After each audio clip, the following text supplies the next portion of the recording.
நீங்களே பாக்குறீங்க, இந்த சாலையில் வரும்போது பார்த்திருப்பீங்க. வீடு தேடி அரசு என்று ஒரு பாரவுந்துல தமிழ்நாடு அரசு முத்திரையே போட்டு அது ஒவ்வொரு வீடு தேடி போகுது. எது போகுது? வீடு தேடி அரசு. இவள் நாள் அரசு யாரை தேடி போச்சு? ஓரணியில் திரள்வோம். எதுக்கு? கூடி கொள்ளையடிக்க, கூடி கொலை செய்ய, கூடி கற்பழிக்க. அதுக்கு தானே. வேற எதுக்கு? கூடி குடிக்க. வேற எதற்காக இந்த ஓரணியில் திரள்வோம்? ஓரணியில் எப்ப திரள்விய? தேர்தலுக்கு 6 மாசம் இருக்கும்போது. அதுக்கு முன்னாடி என்ன பண்ணுவீங்க? என்ன பண்ணுவீங்க? என்ன பண்ணீங்க நீங்க முதல்ல சொல்லுங்க. மொழி காக்கன்னு போட்டிருக்கீங்க. பக்கத்துல திராவிட பேரொழின்னு எங்க பாட்டனார் அயோத்திதாசருக்கு ஒரு மண்டபம் கட்டிட்டு, சரி சொல்லிட்டு போங்க திராவிட பேரொழி என்று. இவர் திராவிட பேரொழின்னா ராமசாமி ஐயா வந்து திராவிட இருட்டா? அவர் என்ன? சரி, திராவிட பேரொழியை எப்படி எழுதியிருக்குன்னு பாருங்க. திராவிட பேரொழி, அது படிங்களே. அங்கே ஒற்றெழுத்து இல்ல. ஏன் இப்ப இல்ல? திராவிட பேரொழியா திராவிட பேரொழியா? அது என்னது? அது அரசு எழுதுது பாருங்க. சென்னை கடற்கரைக்கு போங்க, நம்ம தமிழருக்கு கீழே சென்னை இங்கிலீஷ் இருக்கும். தமிழ் வளர்க்கிறார்கள், மொழியை காக்கிறார்கள், மண் காக்கிறார்கள். இவ்வளவு காலம் என்ன பண்ணாங்க? அள்ளி வித்து திண்டு கொண்டு இருந்தார்கள். எந்த ஆத்தில் மண் இருக்கு, எந்த மலை இருக்குது? போகும்போது மலை மணலா எத்தனை பாரவுந்துகள் போய்கொண்டிருக்குன்னு பாருங்க. மண்ணை காக்கிறார்கள், மானம் காக்கிறார்கள். மானத்துக்காக உயிரை விட்ட ஒரு இனக்கூட்டத்தை மானங்கட்ட கூட்டமாக மாற்றி நிறுத்தி விட்டுட்டு,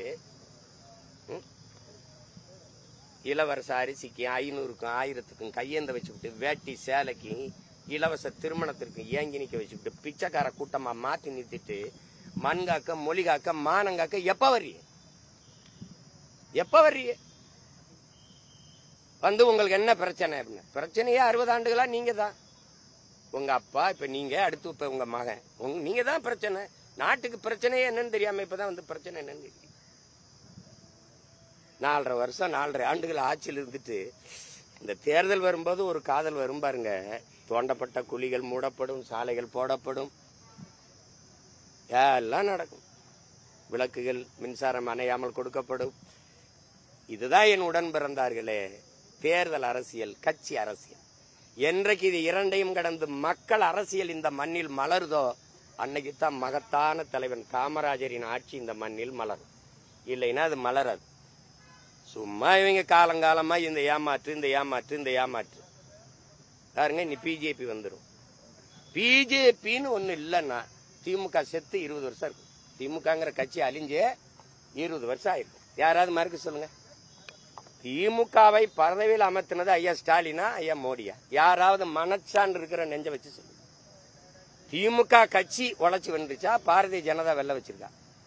பாரதிய ஜனதா வந்துரும். குடுகுடுப்பக்கார மாதிரி ஊரோட அடிச்சுட்டு கத்துனது யாரு? இன்னும் 15 வருஷமா கத்துனா 3வது முறையும் வந்துட்டாப்ல. இப்பவும் பிஜேபி வளர விடக்கூடாது.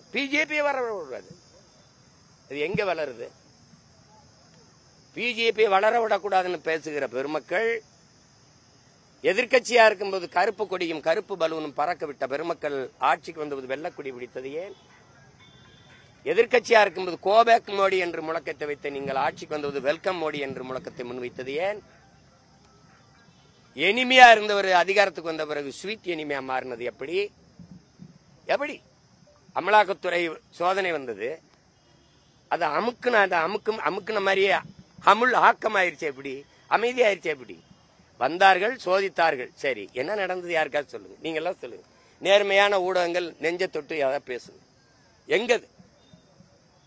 3 முறை நிதி ஆயோக் கூட்டத்துக்கு வரமாட்டேன் என்று நெஞ்சு நிமித்தி சொன்ன நம்முடைய முதல்வர், ஈடி ரைடு வந்தானோ ஓடி வாரேன் மோடின்னு போனது யாரு? அங்க போய் கையை பிடிச்சுக்கிட்டு கெஞ்சிக்கிட்டு நின்னீங்களா? கெஞ்சி நீங்கள் இந்த அமலாக்கத்துறை அந்த சோதனையை மூடுனீங்களா? இல்ல எதிர்த்து நின்று போரிட்டு நின்னீங்களா? இப்படி ஒரு கேடுகட்ட அரசியல் கட்டமைப்பை இந்த திராவிட கட்சிகளை தவிர எவன் செய்வான்? இந்த நாட்டில் எல்லாம் பெண்ணிய உரிமை பேசும், எல்லாம் பேசும். எனக்கு எதிராக மாதர் சங்கம்லாம் போய் மண்டிட்டு மனு கொடுக்கும், முறையிடும், எழுத்து போராடும், எல்லாம் பண்ணும். இந்த ரிதன்யான ஒரு தங்க வரதட்சணை கொடுமை, பாலியல் துன்புறுத்தல்ல தற்கொலை பண்ணி சேர்த்திருக்காரு. வாழ வேண்டிய ஒரு மலர், ஒரு பூ. ஒருத்தர் பேசல. ஒரு அரசியல் இயக்கம், முற்போக்கு, பெண்ணிய உரிமை பேசின பெருமக்கள், பெரியாரின் பெருந்தொண்டர்கள், பெண்களுக்கு எல்லா உரிமையும் பெற்றுக் கொடுத்தவர்கள் வரதட்சணை வாங்கி துன்புறுத்தி ஒரு பெண்ணை, வாழ வேண்டும் என்று கனவோடு போன ஒரு பெண்ணை, அந்த வீட்டு பெண், உங்க வீட்டுல பெண் இல்லையா, உங்களுக்கு உடன் பிறந்தவர் இல்லையா, உன்னை பெற்றவள் தாய் இல்லையா, பெண் இல்லையா, அவள் என்ன மனநிலை இருந்தால் 60 நாள்ல தன் உயிரை மாய்த்து இறந்திருப்பாள். அந்த மனநிலை தெரிஞ்சிருச்சு. எத்தனை பெண்கள் இப்படி வீட்டுக்குள்ள வதங்கி வாடி வெளியில சொல்ல முடியாம தவிச்சு போய் நிக்கிறாங்க. இதுக்கு என்ன நடவடிக்கை எடுத்திருக்கு அரசு? என்ன நடவடிக்கை எடுத்திருக்கு? அதுக்காக பேசிய மாதர் சங்கங்கள், மகளிர் அமைப்புகள், மனித உரிமை ஆர்வலர்கள், முற்போக்கு சிந்தனையாளர்கள், எழுத்தாளர்கள், பெண்ணியவாதிகள் எங்கவே படுத்திருக்கிறீங்க? கொக்கைன் கஞ்சாதம் போட்டு படுத்திட்டீங்களா என்ன? இல்ல டாஸ்மார்க்ல சரக்கு வாங்கி அடிச்சு படுத்திட்டீங்களா? என்ன உங்க பிரச்சனை? தேவைன்னா வாய் திறப்பிய, தேவையில்லைன்னா வாய் திறக்க மாட்டீங்க. மனித உரிமை ஆர்வலர்கள்லாம் எங்க? எதிர்கட்சியா இருக்கும்போது ஜெயராஜ் பெனிக்ஸுக்கு ஏறி குளித்த நீங்கள் தம்பி அஜித்குமார் மரணத்துக்கு அமைதியா படுத்தது என்ன? வாய்க்குள்ள பெவிக்கால போட்டு ஒட்டிக்கிட்டு படுத்தது என்ன? எப்படி? ஏன் இதெல்லாம் தொடச்சேரிகிற காலம் வரும். என் தாத்தனுக்கு நான் மரியாதை இருந்த கதை போட்டு நான் யோக்கிய போயவன் எவன் இந்த கதவை போட்டுனவன் கேட்டா மேலிட உத்தரவு. யாரா அந்த மேலிடம்? எவன்டா அந்த மேலிடம்? எவன் மேலிடம்? காமராஜருக்கு இங்க இருக்கிற கூட்டத்துக்கும் சம்பந்தம் இருக்கு. கதவை போட்டுறான்னு சொன்ன மேலிடத்துக்கு அவருக்கு என்னடா சம்பந்தம் இருக்கு? யாரா நீ? அந்த கதை வழி வந்து எனக்கு வணக்கம் செலுத்த வைக்கிற நிலைமைக்கு கொண்டு வந்தவன் யாரு? யாரு?